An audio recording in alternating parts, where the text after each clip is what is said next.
Hello and welcome back students. अब तक हम लोगों ने कंट्रोल एंड कोऑर्डिनेशन चैप्टर के अंदर ह्यूमन ब्रेन तक देख लिया था। अब उसी चीज़ को हम लोग एक बार एनसीईआरटी से गो थ्रू कर लेते हो, तो इस बार आप थोड़ा एनसीईआरटी के अंदर झाँक के देख लोगे, क्योंकि कई बार ऐसा होता है कि बच्चे मतलब आप लोग लेक्चर तो देख लेते हो हमारा, पर आप लोग एनसीईआरटी नहीं खोलते हो कि एनसीईआरटी के अंदर क्या लिखा हुआ है, उसकी लाइन क्या है। क्योंकि अल्टीमेटली हम लोग कितना भी आपको पढ़ा ले, पर अल्टीमेटली आपको पढ़ना एनसीईआरटी ही है, क्योंकि वहीं से पेपर आने वाला है।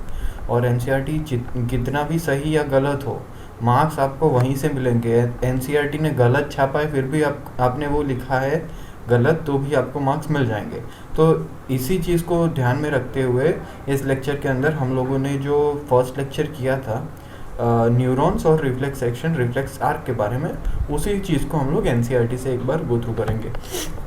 तो यहाँ पे एनसीईआरटी के फर्स्ट पैराग्राफ के अंदर ये लिखा हुआ है कि पिछले लेक्चर के अंदर हम लोगों ने ये देखा।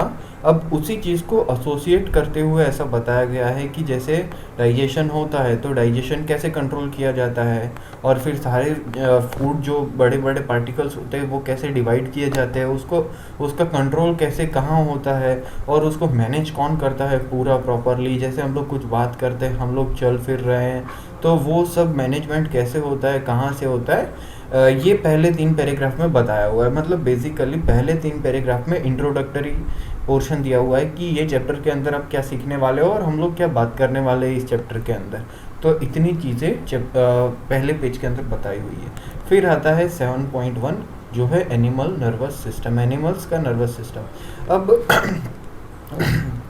यहाँ पे सबसे पहले बात किया गया है कि हमारे पास कुछ स्पेशलाइज सेल है। ये सेल्स को हम लोग कहते हैं न्यूरॉन्स। अब ये जो न्यूरॉन्स हैं वो हमारे पूरे बॉडी में एक नेटवर्क बनाए हुए हैं। ये न्यूरॉन का काम ये है कि मैसेज को एक जगह से ब्रेन तक पहुंचाना, और फिर ब्रेन से वो मैसेज का रिस्पॉन्स लेके कोई भी रिएक्शन है उसको परफॉर्म करवाना। तो अब उससे पहले हमें ये जो न्यूरॉन है उसका स्ट्रक्चर समझना ज़रूरी हो जाता है। तो ये जो होते हैं वो डेंड्राइट्स होते हैं, न्यूक्लियस है, सेल बॉडी है, एक्सॉन है, नर्व एंडिंग है। अब नर्व एंडिंग पे आप यहाँ पे देख सकते हो कि ये जो नर्व एंडिंग है, यहाँ पे 2 न्यूरॉन्स के बीच में जगह है। ये जगह को हम लोग कहते हैं साइनेप्स। 2 न्यूरॉन के बीच में जो जंक्शन होता है, जो जगह होती है, उसको हम लोग साइनेप्स कहते हैं। और देखो यहाँ से डेंड्राइट से नर्व एंडिंग तक जो भी मैसेज का ट्रांसफ़र होगा वो इलेक्ट्रिकल इम्पल्सिस से होने वाला है। देखो यहाँ से इलेक्ट्रिकल इम्पल्सिस से नॉर्मली ट्रांसफ़र होने वाला है, पर जब भी साइनेप्स आ जाता है तब वो ट्रांसफ़र होगा, वो केमिकल रिलीज़ कर दिया जाएगा। वो नॉर्मली केमिकल होता है एसिटाइल कोलाइन, जो एक टाइप का केमिकल है जो न्यूरॉन सिक्रेट करते हैं। तो एसिटाइल कोलाइन एक नर्व एंडिंग से सेंड कर दिया जाता है, जो दूसरे नर्व के डेंड्राइट उसको एक्सेप्ट कर लेते, और जब वो डेंड्राइट एक्सेप्ट कर लेते तो वो दूसरा इलेक्ट्रिकल इम्पल्स जनरेट करते थे। तो जब नर्व टू नर्व ट्रांसफ़र, जब नर्व एंडिंग से दूसरे नर्व के डेंड्राइट तक ट्रांसफ़र होने वाला होगा, तब केमिकल रिलीज़ किया जाता है। बाकी नर्व के अंदर मतलब dendrite to nerve ending electrical impulses के थ्रू ट्रांसफ़र किया जाता है जो मैसेज होता है वो। तो ये जो ये यहाँ तक हम लोगों ने जो देखा, ये हम लोगों ने लेक्चर में भी बात किया था। अब इसी चीज़ के अंदर यहाँ पे 2-3 चीज़ें नई ऐड हो रही है।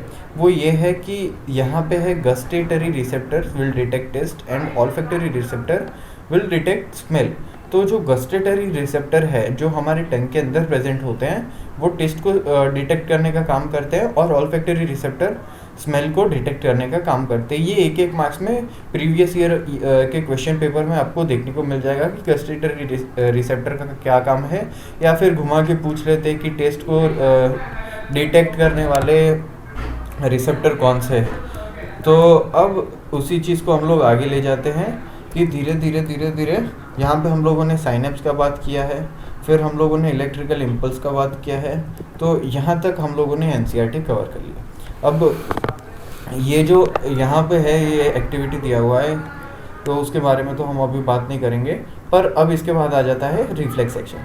तो रिफ्लेक्स एक्शन के अंदर क्या हो जाता है, तो रिफ्लेक्स एक्शन का जो एनसीईआरटी मतलब बताता है वो वेरी कॉमन, ये इसने पूरा लाइन दिया हुआ है कि एकदम सडन जो एक्शन एनवायरनमेंट के अंदर हम लोग देते हैं उसको रिफ्लेक्स कहा जाता है। मतलब कोई भी बाहर से कोई भी एनवायरनमेंट के अंदर कोई भी थ्रेट है तो उसके अगेंस्ट हम लोग इंस्टेंटेनियस या सडन कोई भी रिएक्शन दे देते हैं, रिस्पॉन्स दे देते हैं, तो उसको रिफ्लेक्स कहते हैं।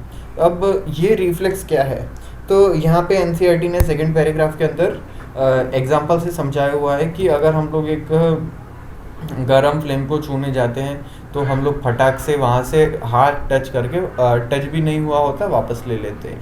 तो ऐसा क्यों होता है, तो ऐसा इसलिए होता है क्योंकि हमारे जो बॉडी है वो अपने आप को बचाने के लिए सालों साल से ट्रेंड है। तो ये ट्रेनिंग के अंदर हम लोगों ने कुछ मैकेनिज़्म डेवलप कर ली है। ये मैकेनिज़्म के अंदर एक आता है रिफ्लेक्स एक्शन। तो ये रिफ्लेक्स एक्शन क्या है, तो ये एनसीईआरटी का डायग्राम है। ये एनसीईआरटी के डायग्राम के अंदर हीट और पेन वाला एग्जांपल दिया हुआ है। तो जब हमारे बॉडी के अंदर सभी बॉडी के अंदर जितने भी ओपनिंग्स है, जितने भी स्किन है, जहाँ पे भी हमारे सब सेंस हम लोग कर सकते हैं, मतलब वहाँ पे न्यूरॉन प्रेजेंट है।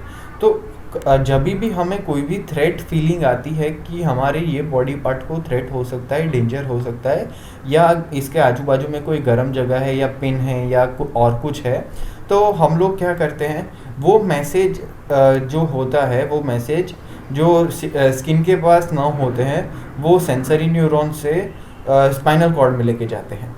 और स्पाइनल कॉर्ड के अंदर एक इन बिटवीन होता है रिले न्यूरॉन। रिले न्यूरॉन एक डेंस नेटवर्क ऑफ न्यूरॉन है जो ये मैसेज को क्रिएट करता है, एक इम्पल्स को क्रिएट करता है और फिर वो पास ऑन कर देता है मोटर न्यूरॉन को।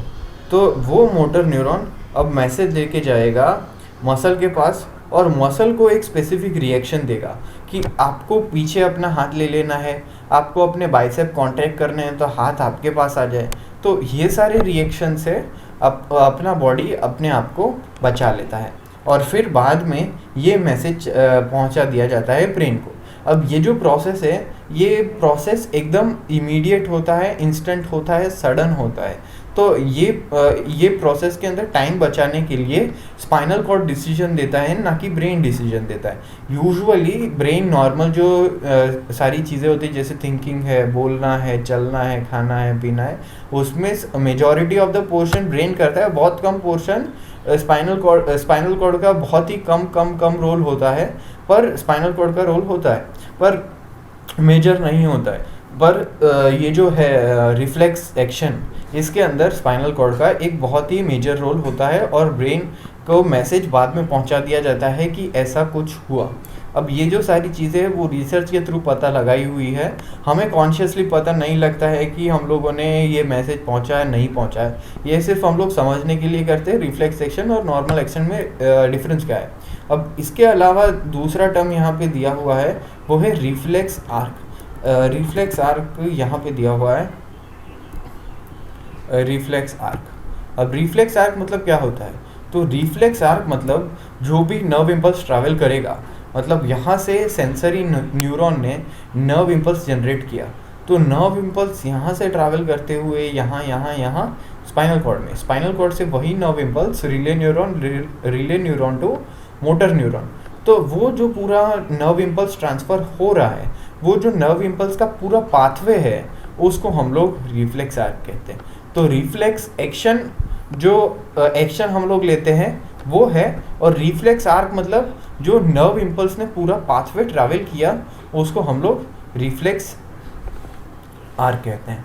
तो आज के लिए हम लोग इधर के लिए इतना ही रखते हैं और हम लोग इसी लेक्चर को यहीं पे अभी के लिए स्टॉप कर लेते हैं। और हम लोगों ने अब तक 2 या 3 ही पेज कवर किए हैं एनसीईआरटी के, तो आप एक बार इसको थरोली रीड कर लो, कोई डाउट आता है तो पूछ लो, क्योंकि एनसीईआरटी अगर आप अभी से रीड करोगे तो आपको बहुत इजी हो जाएगा पढ़ना लिखना और आप अच्छे नंबर भी स्कोर कर पाओगे। और दूसरी सबसे इम्पोर्टेंट चीज़ कि फिज़िक्स, केमिस्ट्री और बायोलॉजी में बायोलॉजी का वेटेज सबसे ज़्यादा होता है।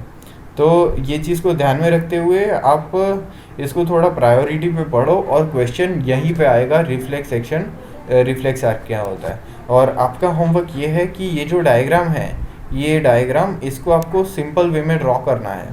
मतलब ये डायग्राम इतना भी कॉम्प्लेक्स नहीं है, आपको बस इसको बहुत अच्छे से सिंपल वे में ड्रॉ करना है, वो भी 3 बार, क्योंकि एक बार में कोई भी चीज़ हमें याद नहीं रहती है, इसको कंटिन्यूअसली रिपीट करता रहना पड़ता है। तो आप एक बार इसको देख देख के ड्रॉ करना और 2 बार बिना देखे हुए ड्रॉ करने का ट्राई करना। तो आई होप आपको समझ में आ गया होगा सही सही एनसीईआरटी से भी। एक बार घर पे ही हो आप तो लॉकडाउन में, तो एक बार रीड कर लो और सही सही ये डायग्राम बना लो। Thank you.